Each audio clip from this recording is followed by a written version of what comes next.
So how on God's green earth did we get ourselves into this mess? And more importantly, how do we get out? Here with me now, he's got some answers. Kansas Republican Senator. So many K-states, so little time. The great state of Kansas. He is on the Senate Agriculture and Energy Committees. Roger Marshall joins me now. Good evening, Senator. How are you? Kennedy, I'm doing great. It's great to be on with you, and we just appreciate you make us smile every once in a while. So we appreciate your show. Well, there are a lot of absurdities to point out. It's really unbelievable that the White House has such a poor grasp on this issue. I want to know from you, sitting on agriculture and energy, did you ever think that you would see the kind of intersection that you're seeing now? Well, Kennedy, you know, yesterday the White House is celebrating some victory. They're tone deaf. Meanwhile, we got the worst economic news of my professional lifetime. We have grocery prices up 13%. Gasoline is up $1.50 compared to when Joe Biden was sworn into office. And beyond that, there seems to be no end in sight, right? So it is certainly a challenge. This is the #1 concern for Kansans back home. No, I never thought we would see this end in sight. And he's doubling down on his energy policies. He's killing American energy and American agriculture.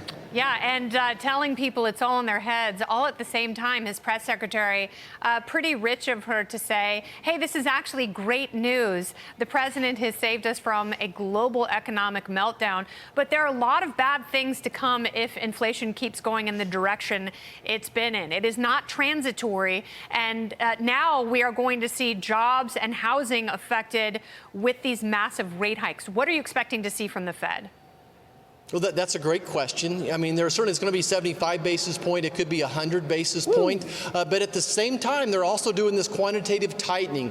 Don't underestimate that impact, this double barrel of the interest rates going up and the quantitative tightening going on as well. We've been doing quantitative easing since Barack Obama. So this is all these chickens are coming home to roost now, and I'm afraid it's going to be a little bit of a hard landing. Yeah, I think you're absolutely right. And I don't have a lot of confidence that Jerome Powell, you know, he's the one who called inflation transitory. Unfortunately, those words have come back to bite him, but we are feeling the pain of that bite. We're the ones who are paying for it because of this irresponsible monetary policy that we've been held hostage by for so many administrations now. At what point do we reach the point of no return? At what point has the Fed completely lost control of their avenue in the economy?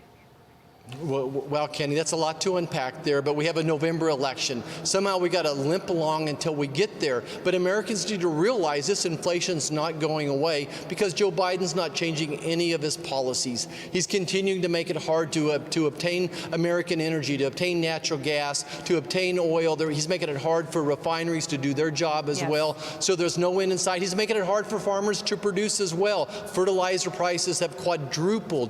Getting our products to market becoming harder every day because he shut off the labor supply. And you mentioned this critical situation with our railroads right now. And Joe Biden's not helping that either.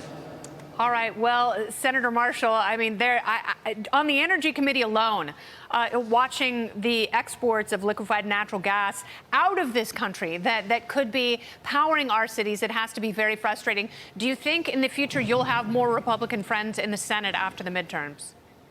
You know, I'm optimistic. I'm not a person to overpromise and underdeliver, but I think there's a great chance to pick up a couple seats, to bring in some common sense energy policy to stop this green woke religion that's going on. Look, I want to leave this world cleaner, healthier, and safer than I found it, but there's common sense policy, turning coal plants into natural gas, starting some of the new generation nuclear plants. So there are solutions out there. There is a message of hope for America, but we have to flip the House. We've got to flip the Senate. Well, we got to do something. And let's start with getting rid of some of these horrible government policies. Senator Marshall, thank you so much for your time. I appreciate it. Thanks, Kennedy.